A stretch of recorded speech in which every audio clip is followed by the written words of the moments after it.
नमस्कार, स्वागत है आप सभी का एजुकेशन मंत्रा में। दोस्तों, देखा जाए तो 12,460 शिक्षक भर्ती प्रक्रिया में आपको आगे की प्रोसीडिंग नज़र नहीं आ रही हैं और इसके पीछे की वजह क्या हो सकती है, इस वीडियो में हम चर्चा करेंगे। और साथ ही साथ क्या अभी स्कूल आवंटन रुका हुआ है और डीबी के आदेश के अनुसार क्या काउंसलिंग हुई है और सुप्रीम कोर्ट में अगली सुनवाई कब है और क्या पिक्चर अभी बाकी है, इन सारे मुद्दों पर डिस्कशन होगा दोस्तों। तो चलिए दोस्तों, वीडियो को शुरू करते हैं। दोस्तों, देखा जाए तो 12,460 शिक्षक भर्ती का इतिहास काफ़ी पुराना है। ये भर्ती 2016 में आई थी, 15 दिसंबर 2016 को। थोड़ा सा इतिहास इस वजह से डिस्कस करेंगे जिससे कि इसका वर्तमान और भविष्य क्लियर हो पाए। दोस्तों, देखा जाए तो उस वक़्त जिला वरीयता का एक कीड़ा हुआ करता था और जिसके आधार पर ये चीज़ें हुआ करती थीं कि उसी प्रशिक्षण जनपद के अभ्यर्थियों को पहली काउंसलिंग में पार्टिसिपेट करने का मौका मिलता था जो उस जिले से प्रशिक्षण प्राप्त करते थे, और दूसरी काउंसलिंग आयोजित होती थी, उसमें प्रदेश के किसी भी जनपद से प्रशिक्षण प्राप्त अभ्यर्थी को मौका दिया जाता था। तो ये जिला वरीयता था। दोस्तों, देखा जाए तो 12,460 शिक्षक भर्ती जब आई तो 51 जनपदों में सीटें थी, लेकिन 24 जनपदों में सीटें नहीं थीं। तो ऐसे में ये हुआ कि भाई 24 जनपदों में सीटें नहीं हैं, अगर जिला वरीयता के नियम का पालन करते हुए अगर ये चीज़ की जाएगी तो जीरो वाले कहीं ना कहीं दूसरी काउंसलिंग में आएंगे, और दूसरी काउंसलिंग में जब आएंगे तो जीरो वालों को कहीं जॉब ही नहीं मिलेगी, क्योंकि पहली काउंसलिंग से ही सारी सीटें भर जाएंगी। तो इसी वजह से उस टाइम के तत्कालीन जो सचिव थे संजय सिन्हा जी, उन्होंने शून्य जनपद जो 24 जिले के अभ्यर्थी थे उन्हें किसी एक जनपद से फॉर्म भरने की छूट दे दी और उनको जो है प्रथम काउंसलिंग में ही पार्टिसिपेट करने का अवसर दिया। चलिए, ये बात तो ठीक थी, लेकिन फिर इसके बाद योगी सरकार आ गई। तो इसमें क्या हुआ कि अखिलेश यादव की ये वैकेंसी थी, तो जो पहली काउंसलिंग हुई अखिलेश सरकार में, उसके बाद नियुक्ति पत्र नहीं मिल पाए। फिर योगी सरकार आती है तो जो भर्ती है वो रोक दी जाती है। समीक्षा के नाम पर ग्रेडिंग केस चला, काफ़ी कुछ हुआ। फिर इसके बाद जब मामला क्लियर हुआ तो दूसरी बार जो है काउंसलिंग कराई गई। उसमें क्या हुआ कि काउंसलिंग में जो उसी ज़िले के अभ्यर्थी थे उनको नियुक्ति पत्र मिल गया, लेकिन जो चयनित सूची आई उसमें शून्य वाले भी अभ्यर्थी थे। लेकिन ऐन वक्त पर जब स्कूल आवंटन होना था या लेटर मिलना था, उसी वक्त जो है सिंगल बेंच ने रोक लगा दी कि नहीं भाई, जिला वरीयता के हिसाब से शून्य वाले पहले में नहीं आ सकते हैं, इनको दूसरी में आने चाहिए। तब दोस्तों ये मामला फंस गया कहीं ना कहीं। शून्य जनपद की नियुक्तियां रुक गईं और नियुक्ति पत्रों को होल्ड कर दिया गया। तब से ये प्रोसेस जो है लगातार चलता रहा। सिंगल बेंच ने फाइनली अपना आदेश दिया जिसमें जिला वरीयता लागू रही।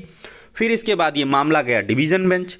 डिवीज़न बेंच का जो आदेश आया उसमें 3 महीने के अंदर प्रोसेस को कंप्लीट करने के आदेश दिए गए। आपको आदेश दिखाते हैं।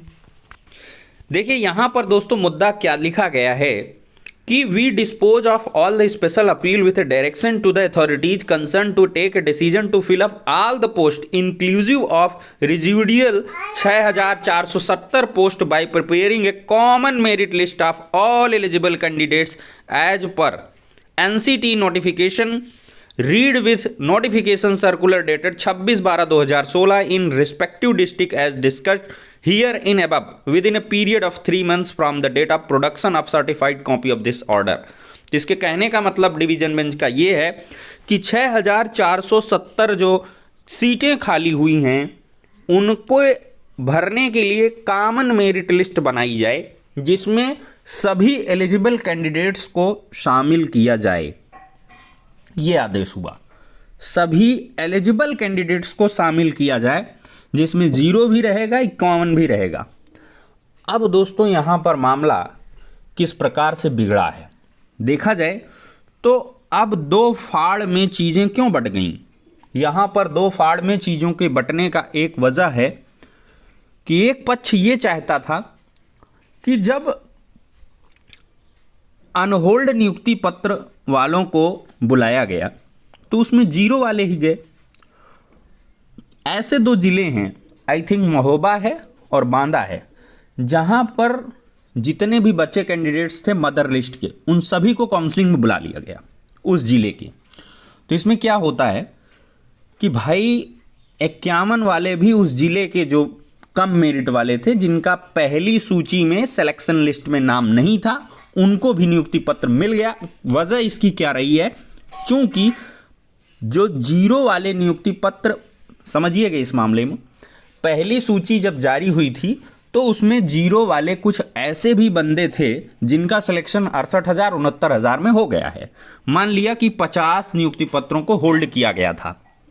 अब 50 में ये हुआ कि 30 अभ्यर्थियों को तो भाई नियुक्ति कहीं ना कहीं मिल गई है, तो उन्होंने काउंसलिंग में जाना नहीं है, तो 30 नहीं जाएंगे, तो 20 जो बेचारे बचे थे उनको तो मिल गया। लेकिन इस 30 सीटों में ये सीटें खाली होंगी।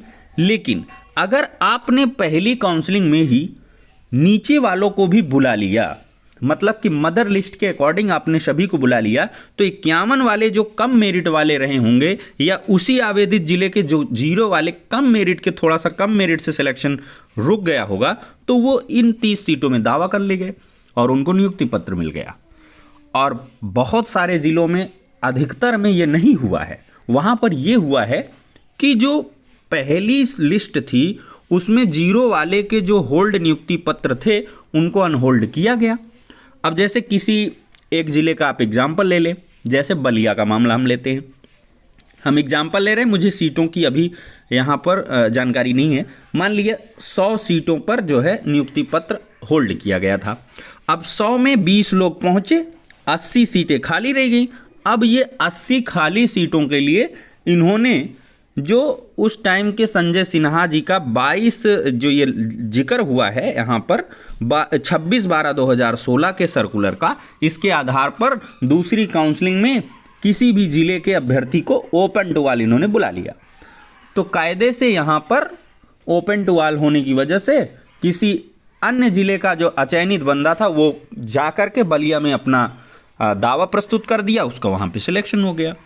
अब बलिया वाले जो हैं वो ये चाहते थे कि सिर्फ बलिया वालों को बुलाया जाता।